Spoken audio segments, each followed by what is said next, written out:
Hi, I'm Gordon James, and this is Grey's Anatomy Post-Op. Throughout this series, we've taken a look at some of our favorite moments of Grey's Anatomy past. Today, not only do we get to celebrate the past, but we hopefully will get some insight into the future as well.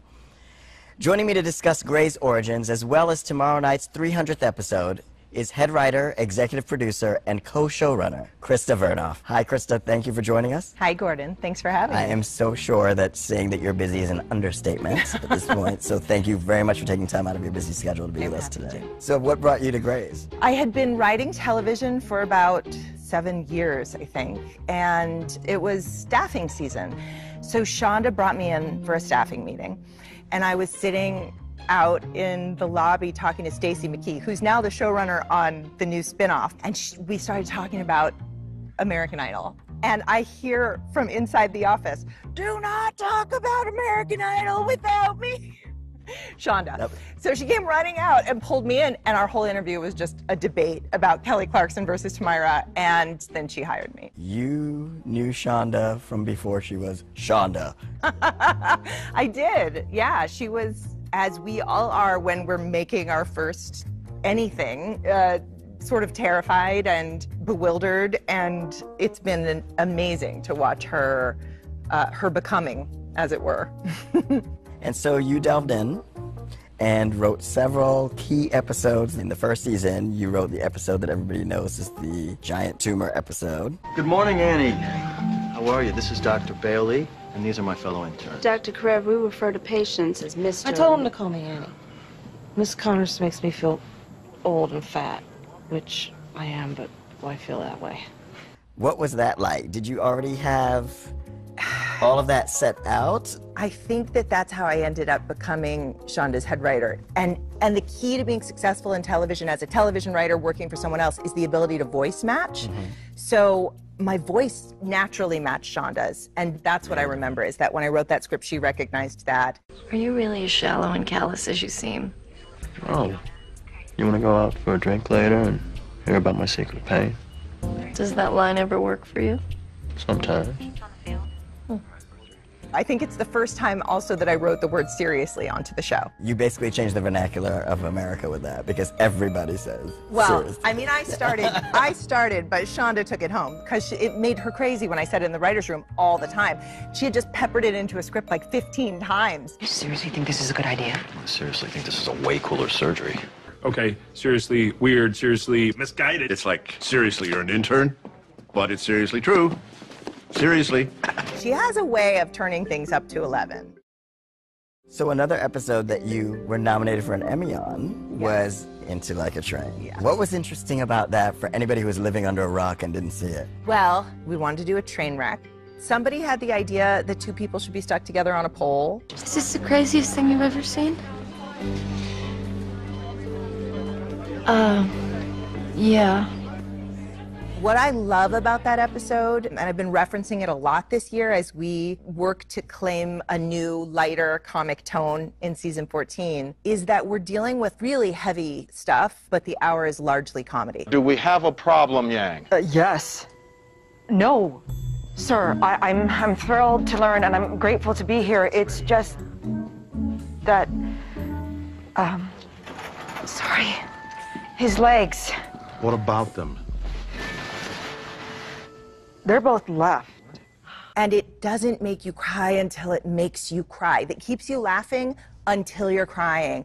And that is what I came in and said to the writers this year. I don't want to just be crying the whole hour. And you did it again later on with a more personal episode when we dealt with George's father dying. Yeah. You had scenes like the brother having his flatulent episodes that just relieved the tension. So we really didn't, I feel like we really didn't cry till we were supposed to cry. Till you were sobbing. I can tell you that that's the most personal episode to me because I wrote it about my own father's death, and I told the story very close to what I went through. That flatulence scene happened in my life, and that is why it was my uncle, who's now passed on too. But what I know is that that week I cried harder than I've ever cried, and I laughed harder than I've ever laughed. I waited. It had been a few years since my dad died before I tried to write about it.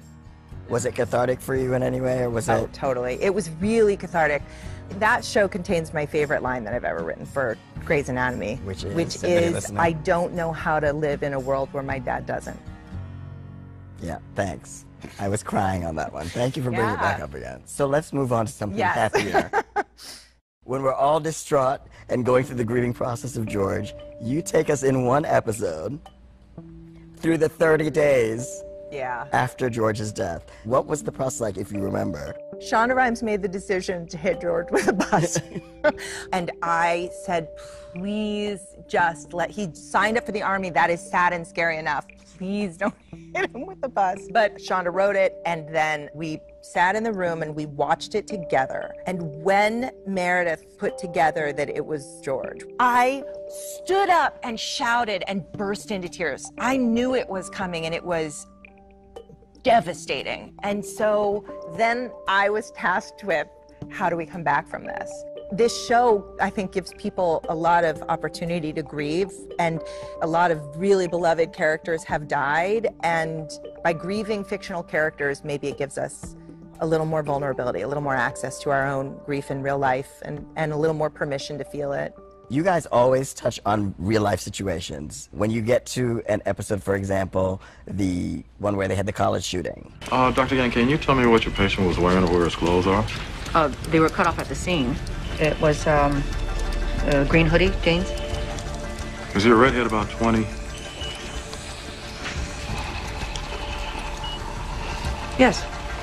Chief, what's going on? Patient's a shooter.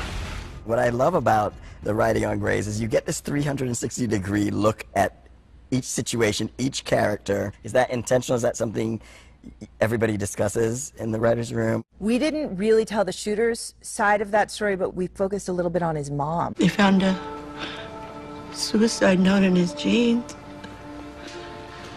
And I didn't know anything. My whole life. Everything I ever knew is a lie. All these people he hurt. Does that make me a terrible person? I watch these things in the news and I think, oh my God, somebody raised that boy. And mental illness is real, and sometimes parents can't control it. That was a complicated episode to write. And it was also your last episode that you wrote, correct? It was my last episode before I left. But I didn't watch the show for very long after I left because it made me sad, like there was a party going on without me. So you didn't follow anything? So I'd watched through the death of Mark and Lexi, and I sat at home crying like the fans. I mean, I was mad. The one where I wrote to Shonda and I said, you know, bravo, was when Christina's last episode.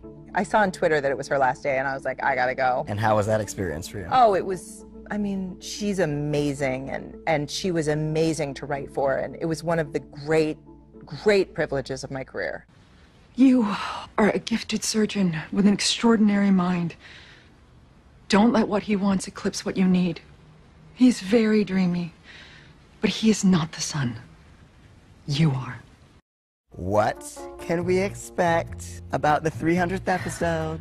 I can tell you, I created it a little bit as an Easter egg hunt for fans who've been watching for 14 years. So you're gonna see people you haven't seen in a long time, and I'll never tell you, you're gonna hear. What if I, for the fans, mention a few characters, you just get one word to describe what their arc will be like? Okay, let's do it. Meredith. Medical superhero. Okay.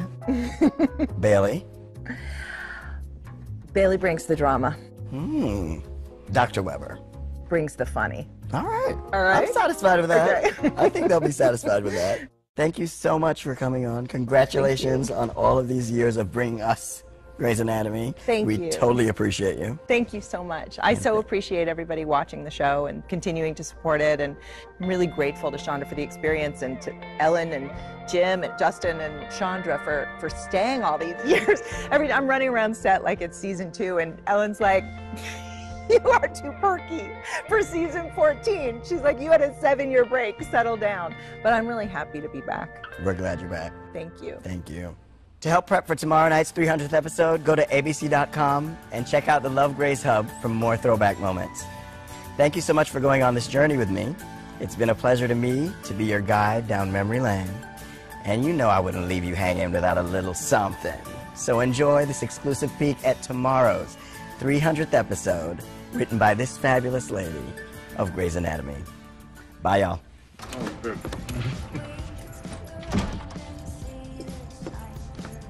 Oh my God, I'm so sorry. I left some things here, and I thought that you were at the hospital. It's no problem, Dr. Shepard. I'll just go put some panties on. Probably a good idea. Yeah. See.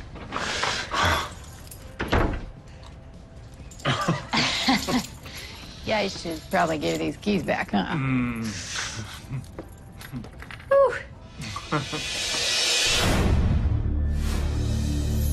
Catch every season of Grey's Anatomy, currently available on iTunes.